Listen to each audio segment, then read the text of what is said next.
말씀을 가지고 내 발 아래 숨겨진 영광을 보라, 내 발 아래 숨겨진 영광을 보라 라는 제목으로 함께 말씀을 나누고 은혜 받기를 원합니다. 19세기 말 러셀 코넬 목사님이 즐겨했던 인용한 예화가 있습니다. 그 예화에는 다이아몬드의 밭이라는 예화예요. 아마 이런 예화가 다른 예화로도 많이 변형돼서 사용됐을 거라고 생각합니다. 이런 내용입니다. 고대 페르시아 알리하페드라는 농부가 살았다 그럽니다. 그는 넓은 동토와 아름다운 과수원을 가진 부유하고 행복한 사람이었습니다. 그런데 어느 날 한 승려가 그를 방문해서 다이아몬드라는 보석에 대해서 이야기해 주었다 그럽니다. 그 다이아몬드 하나만 있으면 웬만한 나라, 그 당시에는 고대였으니까 웬만한 조그만 나라 같은 걸 살 수 있고, 만약에 그 광산을 발견하면 나라가 영원히 유지될 만한, 자식들에게 충분히 물려줄 만한 재산을 우리가 가질 수 있다라는 이야기를 들었습니다. 그날 밤 그 이야기를 들은 알리하페드는 잠을 이룰 수가 없었다고 합니다. 왜냐하면 지금도 부유한데 다이아몬드에 대한 욕망이 사로잡았기 때문에 그런 거죠. 그래서 그는 자신의 모든 농토를 버리고 다이아몬드를 찾아 긴 여행을 떠나게 됩니다. 아프리카의 사막, 유럽의 산지를 찾아 헤맸지만 결국 그는 아무것도 발견하지 못했습니다. 결국 그가 가진 돈을 다 쓰고 누더기 신세가 된 그는 스페인의 어느 바닷가에서 절망 속에 몸을 던져 죽어버린, 자살을 선택한 결과를 맞이했다 그럽니다. 그리고 그 이야기는 여기서 끝나지 않죠. 알리 하페드의 농장을 산 새로운 주인이 어느 날 낙타에게 물을 주다가 시냇물 속에서 반짝이는 검은 돌을 발견합니다. 그것이 바로 인류 역사상 가장 거대한 다이아몬드 광산인 골콘다 광산이라고 말합니다. 놀라운 발견이죠. 그래서 이 이야기 결말은 그런 겁니다. 알리하페드가 평생을 찾아 헤맸던 그 보물, 그 광산이 매일 그가 밟고 다녔던 자신의 집 뒷마당에 있었다는 거죠. 사랑하는 성도 여러분, 오늘 이 이야기가 어쩌면 현대를 사는 우리들의 자화상 같다고 생각되지 않으십니까? 취업 준비, 미래에 대한 불안으로 밤을 설치는 청년들이 있습니다. 그리고 내 진짜 인생은, 내가 꿈꾸는 인생은 내 지금 삶의 바운더리에 있는 것이 아니라 내가 좀 더 노력해서 찾아가야 될, 추구해야 될 다른 곳에 있다고 생각하며 열심히 미래를 준비합니다. 혹은 나이가 들어서 이제 좀 안락한 생활을 유지하는 그 상황 가운데서도 더 나은 삶을 위해서 아둥바둥 거리는, 그리고 우리 자녀들에게 조금 더 나은 삶을 어떻게 물려줄까 고민하는 어른들의 모습을 우리는 주변에서 쉽게 발견합니다. 혹은 우리들의 모습일 수 있는 거죠. 그런데 이것이 알리하페드처럼 무언가를 찾아 헤매는 우리들의 모습으로 보여집니다. 청년은 기회를 찾아, 장년은 보상을 찾아 기웃거리게 되는 거죠. 우리는 행복과 능력 그리고 안정감을 찾아 세상을 헤매고 다녀보지만 정작 성경은 우리에게 이렇게 말합니다. 내가 찾아 헤매는 그 영광스러운 보물, 그것은 내 눈에 보이는 것이 아니라 이미 우리 발 아래, 우리가 사는 삶의 일상 안에 주어졌다라고 성경은 분명히 우리에게 말하고 있는 거죠. 알리하페드처럼 단지 우리는 그 영광을, 그 보물을 볼 눈이 없기 때문에 세상을 찾아 헤맨다라고 말하고 있는 겁니다. 오늘 본문 에베소 1장은 바로 그 감추어진 다이아몬드 광매처럼 하나님이 우리에게 주신 보물이 무엇인지, 그리고 그 보물을 보는 눈이 얼마나 중요한지 사도 바울이 알고 있기에 성도들 향해서 간절하게 기도하고 있는 내용입니다. 알리하페드처럼 보물을 깔고 앉아서도 절망 속에 죽는 인생이 아니라 사도 바울의 기도처럼 그 영광의 보물을 바라보는 눈을 떠서 하나님이 우리에게 주어진 보물이 얼마나 위대한 것인지, 그 보물을 내가 갖고 산다면 세상이 줄 수 없는 기쁨과 평안 가운데 살 수 있음을 오늘 말씀을 통해 확인할 수 있는 복된 시간이 될 수 있기를 예수님의 이름으로 축복합니다.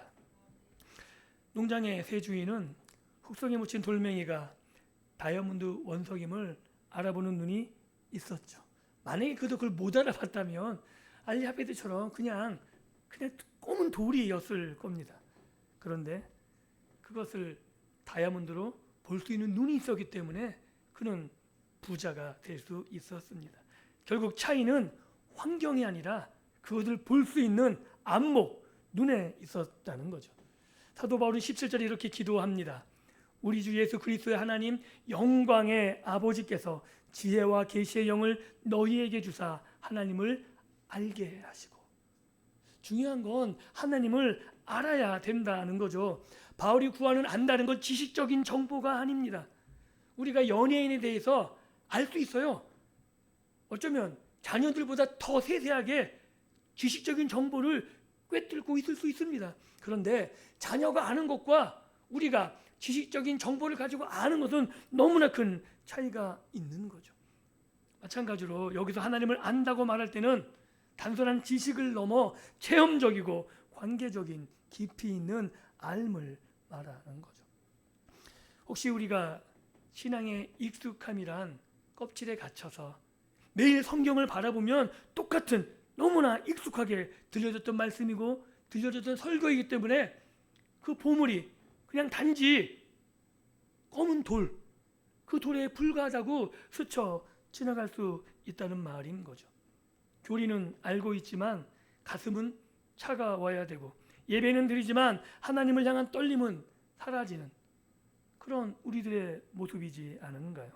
그런 우리에게 바울은 스스로 기성이 아닌 지혜와 계시의 영이 성령이신 그 성령이신 영이 우리에게 필요하다고 말하고 있는 겁니다. 아내가 가끔 저에게 이런 얘기를 해요. 요새 영어 쓰기를 하거든요. 한글로 할 때하고 영어로 쓰기 할 때 다른 점이 있다는 거예요. 한글은 너무 익숙해서 하니까 그냥 휙휙 지나가는데 영어는 잘 모르니까 찾아보게 되거든요. 똑같은 말인데 그렇게 찾아서 깊이 있게 보면 이제까지 스쳐 지나갔던 단어, 그 단어 속에 들려지는 의미들이 다르다는 거죠. 하나님이 왜 이렇게 말씀하셨는지 그 의미를 마음속에 새기면서 하나님의 은혜가 정말 컸구나 라는 사실을 확인한다고 저에게 가끔 이야기를 합니다. 저도 그래요. 저는 성경을 계속 연구하다 보니까 한글, 아내는 영어에서 좀 가끔 저는 영어도 가끔 감동이 안 돼요. 맨날 보는 게 그거니까. 그런데 원어를 보게 되면 저도 전혀 몰라서 막 꼬치꼬치 캐고 들어가요. 그러다 보면 그 의미가 이런 거였구나. 우리 문화, 우리가 익숙히 들었던 설교가 아니라 그 말씀이 의미하는 바가 다가올 때는 전혀 머리 한 대 크게 망치로 두드려 맞은 것처럼 큰 울림이 저에게 있는 거죠. 근데 그것은 단지 우리의 노력만으로 되는 것이 아니라 사도 바울이 말하고 있는 거죠. 지혜와 계시의 영인 성령이 우리를 깨닫게 할 때, 다양한 방법을 통해서 우리에게 알려주실 때 우리의 눈이 떠지고 우리의 눈이 떠지면 그것이 나에게 얼마나 값진 보물인지를 확인할 수 있다고 말하고 있는 겁니다. 이미 우리는 인생의 많은 파도를 넘고 수많은 경험 가운데 살아왔습니다. 그런데 그 경험 위에 성령의 통찰이 더해진다면 어떨까요? 우리의 선택과 우리의 기준과 우리의 하나하나 하는 모든 세세한 일들이 하나님이 간섭하시고 하나님이 지도하신 내용이 된다면 우리의 삶은 분명히 달라질 것입니다. 하나님의 지혜와 연결되고 그리고 우리가 자녀들에게 주는 조언들이 하늘의 계시와 맞닿게 된다면 우리의 삶뿐만 아니라 우리의 가정과 우리를 만나는 모든 것들이 변화되지 않을까요? 그래서 성령님이 우리 안에서 우리의 눈을 여시는 것이 얼마나 중요한지 모릅니다. 성령님 우리 인생이라는 발에 묻혀있는 흙먼지를 닦아내시고 그러나 그 속에 여전히 빛나고 있지만 우리가 알아오지 못했던 하나님의 섭리들, 하나님의 인도하심, 하나님이 우리를 보호하셨던 그 은혜들을 우리가 알게 되는 거죠. 그래서 우리 인생의 후반전은 단순히 나이 드는 것이 아니라 영적의 깊이가 더해지는, 우리의 눈이 하나님의 보물을 발견하고 그 안에서 기쁨을 누리는 그런 복된 시간이 되기를 예수님의 이름으로 축복합니다. 그리고 18절에 계속해서 이렇게 말씀하고 있습니다. 너희 마음의 눈을 밝히는 것. 이것이 사도 바울이 기도하는 내용이죠.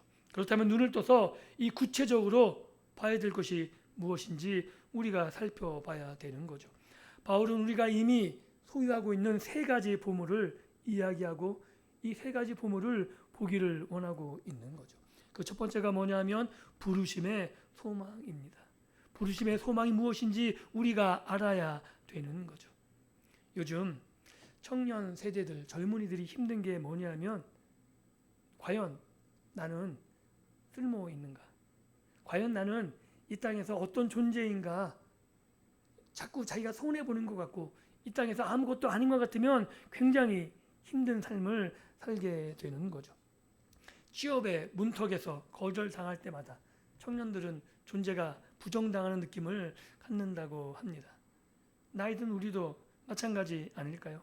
직장에서 나가라 그러면 왠지 쓸모 없어지는 모습들을 발견하곤 한다고 많이 어른들이 이야기합니다. 우리가 가장 힘든 게 상실감인 것 같아요. 아무것도 아닌 존재가 되고 아무것도 아닌 사람, 내가 필요 없는 존재로 느껴질 때 우리는 무기력해지고 무력하게 됩니다. 그런데 성경은 우리에게 분명히 말하고 있는 거죠. 그런 상실감은 세상이 주는 거라는 거예요. 내가 정체성이, 나의 존재감이 세상에 묶여 있다면 세상이 주는 그런 상실감은 내가 감당할 수 없는 건데, 말씀이 우리에게 알려주는 것, 그것은 내가 세상의 정체성을 갖고 있지 않다는 것, 내 존재감이 세상이 주는 것이 아니라는 것, 나의 존재감은 연봉이라는 것으로 측정되지 않는다고 말하고 있는 거죠. 그래서 우리는 성경을 통해서 내 자리를 늘 확인해야 되는 겁니다. 세상의 쓸모가 아니라 하나님의 쓸모, 하나님이 나를 부르신 이유를 내가 늘 확인해야 되는 거죠. 그래서 우리는 하나님이 나를 파송하는 소명의 자리를 분명히 붙잡고 있어야 됩니다. 이 소명의 자리를 분명히 붙잡고 있는 이상 나는 하나님 앞에 여전히 쓸모있는 존재거든요. 사도 바울을 기억하십니까? 내가 하늘에 가는 게 좋다, 내가 지금 죽어서 하나님 앞에 가는 게 나는 너무 좋다. 그런데 내가 여기 왜 있는지 아니? 너희들 때문이야. 사도 바울은 그 정체성에 풍부함을 갖고 있었던 사람인 거죠. 그런 자신감을 가지고 사셨으면 좋겠습니다. 집에 가서 아니면 여러분을 만나는 모든 사람들에게, 야, 내가 여기 왜 있는지 알아? 너 때문이야. 너희들 아니면 나 일찍 하나님께 가고 싶었는데 너희들 때문에 하나님이 나를 너에게 묶어두셔서 내가 지금 그 자리에 감당하고 있는 거야. 이런 자신감을 가지고 살아가셨으면 좋겠습니다. 그래서 우리는 인여인간, 그저 나만 도는 인간이 아니라 하나님이 정말 이 땅에 필요한 일을 우리에게 맡기시기 위해서 우리만이 할 수 있는 일이 존재하기 때문에 그 자리에 있다고 성경은 말하고 있는 겁니다. 즉 하나님 나라의 거대한 계획 속에 우리는 필연적으로 그 일을 감당해야만 자들이라고 성경이 말하고 있는 거죠. 이러한 소망을 붙들 때 우리는 비교의식이라든가 세상이 주는 그런 무력감, 상실감, 이것을 뛰어넘어 세상을 향해서 하나님의 말씀을 가지고 당당하게 외치며 살아갈 수 있는 겁니다. 그리고 두 번째로 하나님의 기업의 영광이 풍성함이 무엇인지 살펴봐야 되는 거죠. 성도 안에서 그 기업의 영광의 풍성함이 무엇인지 우리가 확인할 때 우리는 이 땅을 자신감을 가지고 당당하게 살아갈 수 있는 거죠. 그런데 우리가 좀 착각하는 부분이 있습니다. 기업은 유산이라는 거죠. 한번 여쭤보겠습니다. 여러분 금수저 되십니까? 요새는 다이아몬드 수저까지 나왔어요. 나는 그런 다이아몬드 수저라 라고 말할 수 있을까요? 그 정도 되려면 재벌 총수의 아들쯤 돼야 되지 않을까요? 부모에게 물려받은 자산이 인생을 결정한다는 자저 섞인 말이 유행한다 그럽니다. 청년들에겐 그 말이 뼈저리게 와닿는 말이 될 수도 있습니다. 그래서 그 말을 들으며 장년들은 자기 자녀들에게 더 많은 것을 물려주지 못해 미안해하고, 청년들은 더 많이 물려받지 못했기 때문에 출발선이 다르다고 절망한다고 합니다. 그런데 오늘 우리가 읽은 말씀은 아니다라고 말하는 거죠. 눈을 들어 보십시오. 눈을 들어 하나님의 말씀을 주목해 보십시오. 사도 바울은 우리들에게 놀라운 선언을 합니다. 하나님이 우리의 기업이라는 거죠. 이게 와닿지 않으면, 이것이 보는 눈이었으면 알리아베드의 검은 돌, 그냥 검은 돌이 되고 마는 겁니다. 하나님이 우리의 기업이라는 것, 이게 제가 뭐라고 설명드리기가 어려워요. 왜냐하면 이런 얘기를, 뭐 아빠가 이재용 정도 되면 그 아이가 뭐가 부족하겠어요? 근데 하나님이 이재용보다 못한가요? 이게 설명이 막 불가능할 것 같아요. 하나님은 하나님의 아들 예수 그리스도의 핏값으로 우리를 사셨다고 말하는데, 하나님이 그 아들을 핏값으로 지불할 정도로 나를 사랑하신다고 말하는데 뭘 더 기대할까요? 즉 우리는 하나님께서 세상 그 무엇과도 바꿀 수 없는 존재입니다. 여러분 자녀를 세상의 갓나간 물질과 바꾸시겠습니까? 그 어떤 것과 그 자녀는 비교할 수 없는 것 아닌가요? 하나님이 우리를 그렇게 존귀하게 여기신다 그러는 거죠. 그 사실을 안다면 하나님이 이 땅의 우주의 통치자시고 이 모든 것을 가지시고 이 모든 것을 지으셨다가 말하는데, 하나님이 나를 그렇게 사랑하시는데 주시지 못할 것이 무엇이 있겠냐는 거죠. 분명히 알아야 합니다. 세상의 상속은 있다가도 없어집니다. 망할 수 있는 거죠. 한순간에 수십억 수백억 훅 날려버릴 수 있는 겁니다. 그런데 하나님 나라의 상속은 다른 거죠. 빼앗기지 않고 사라지지 않는 겁니다. 그리고 세상의 가치는 늘 변해요. 그런데 하나님이 우리에게 주시는 것은 변하지 않습니다. 왜냐하면 하나님이 변하지 않기 때문이시죠. 이 풍성함을 깨달을 때 우리는 세상에 속칭 말하는 수저 계급론, 이런 것에서 발생하는 열등감, 박탈감을 넘어서 내가 얼마나 존귀한 존재인지, 남이 나를 비웃어도 당당하게 그들을 오히려 불쌍히 여기는 마음으로 세상을 살아갈 수 있는 거죠. 그리고 하나님의 능력이 어떤지 우리가 알아야 되는 겁니다. 그래서 사도 바울은 그의 힘의 능력으로 역사하심을 따라 우리에게 말하고 있는 거죠. 하나님의 능력이 지극히 크심을 어떠한, 그 능력이 크심이 어떠한지 알 때에 우리는 세상에 의지하지 않고 하나님의 말씀을 신뢰하며 살아갈 수 있는 겁니다. 사도 바울은 능력을 표현하기 위해 헬라어의 힘에 관련된 단어들을 쏟아부어요.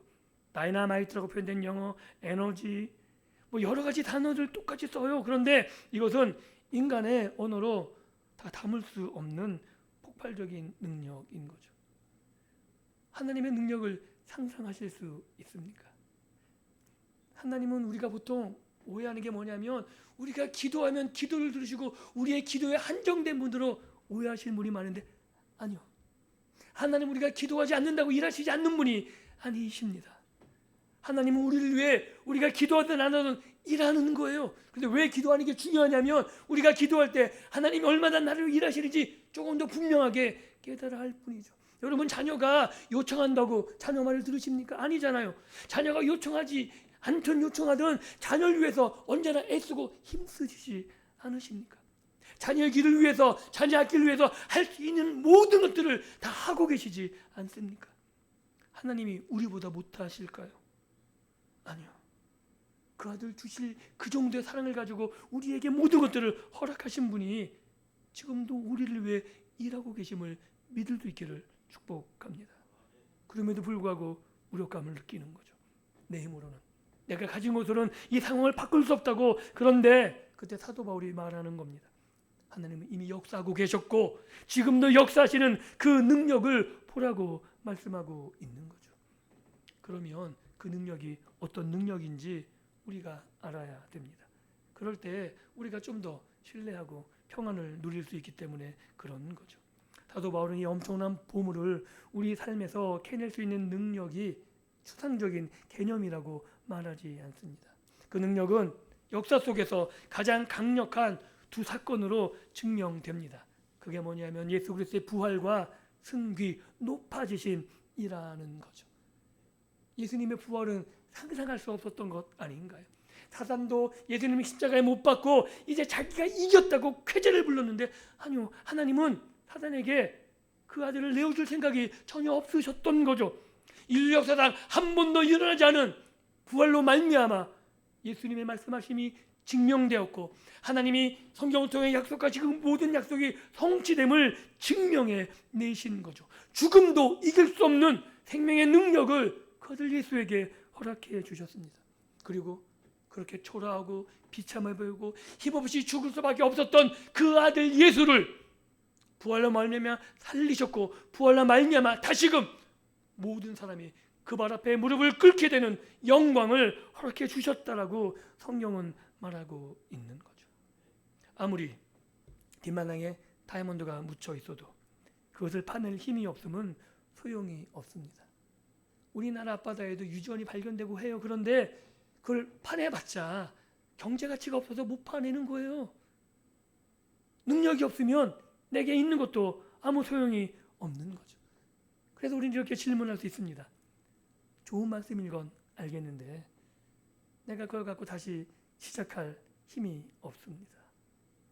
좋은 말씀, 능력 있는 말씀인 걸 알겠는데 내가 어떻게 시작하겠습니까? 라고 말할 수 있는 거죠. 그런데 바울은 그 능력이 이미 입증되었다라고 말하고 있습니다. 20절에 이렇게 이야기하죠. 그의 능력이 그리스도 안에서 역사하사 죽은 자들 가운데 다시 살리시고 하늘에서 자기의 오른편에 예수님을 앉히셨다고 말하고 있는 거죠. 이것이 복음의 핵심입니다. 하나님의 능력은 죽음을 생명으로 바꾼 부활의 능력인 거죠. 우리 인류가 해결할 수 없는 문제가 죽음의 문제 아닌가요? 죽음을 피해보려고, 영생해보려고 수많은 인간들은 노력했지만 결국 마지막까지 정복하지 못한 것이 죽음입니다. 사단이 우리를 가장 위협적으로 공격하는 무기가 또한 죽음이기도 하죠. 그런데 하나님의 능력은 그 죽음을 깨뜨렸다라고 말하고 있는 겁니다. 그리고 예수 그리스도를 부활시키셔서 만물 위에 앉히셔서 이제 예수님이 하나님의 통치를 위임받고 이 땅을 다스리신다고 말하는 거죠. 당시 로마 황제는 자신이 세상의 황제, 세상의 주인이라고 칭했습니다. 그래서 팍스 로마나, 로마를 통해서만 평화가 세상으로 나간다라고 말했죠. 에베소 사람들은 별들의 운행, 악한 영들의 세력을 두려워했습니다. 그래서 주술을 익히고 또한 제사하면서 자신의 안전을 그 헛된 우상들에게 바랬습니다. 그런데 바울은 선포하고 있는 거죠. 모든 통치와 권세한 능력과 주권과 그리고 모든 이름 위에 뛰어나게 하셨다고.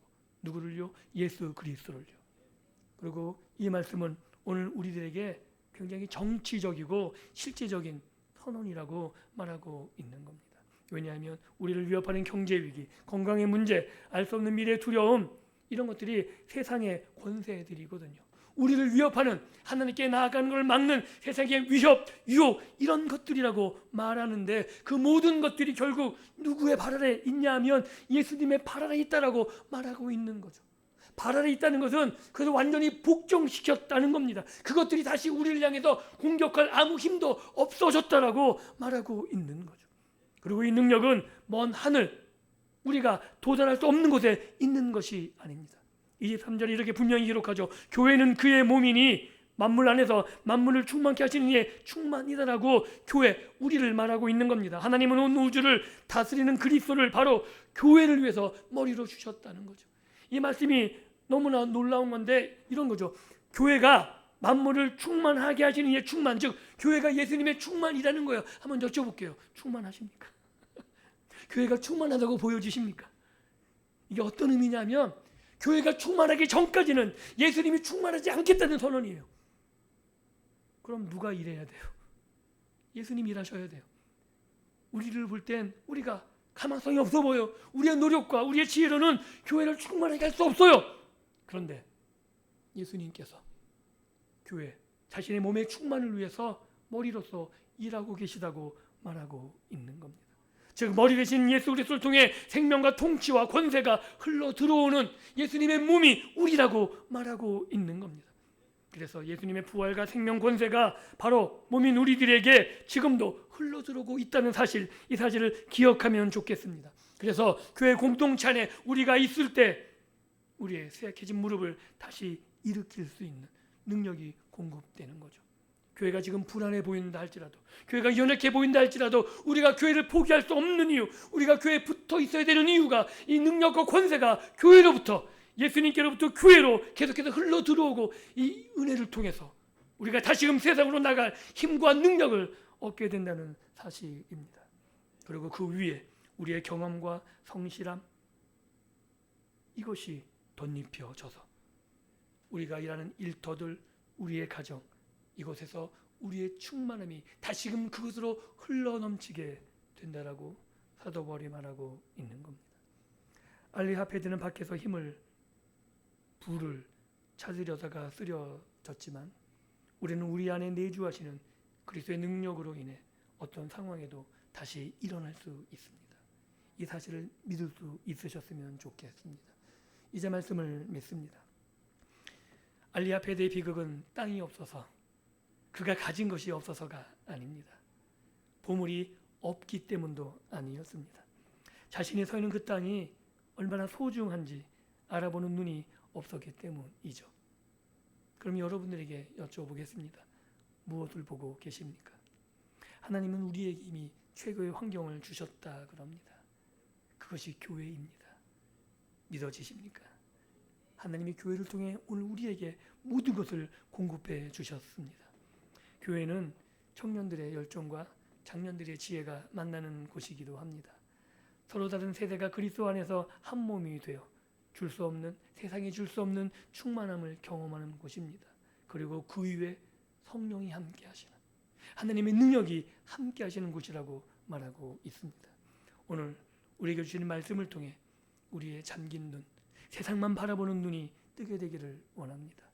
세상 먼 것을 바라보며 한숨 짓는 것이 아니라, 내가 한때는 잘 나가는데 나는 과거의 추억과 회상에 머무는 것이 아니다.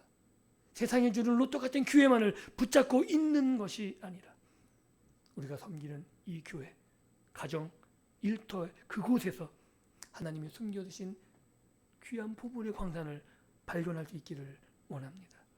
세상은 초라하고 세상은 가치 없이 여기는 그 가장 귀한 보물을 우리가 발견함으로 하나님의 부르심의 소망이 무엇인지 알고, 하나님의 영광스러운 기업이 하나님 본체, 하나님 우리의 기업 되심을 확인하고, 죽음을 이긴 부활의 능력이 교회를 통해서 내 안에 있음을 확인할 수 있기를 원합니다.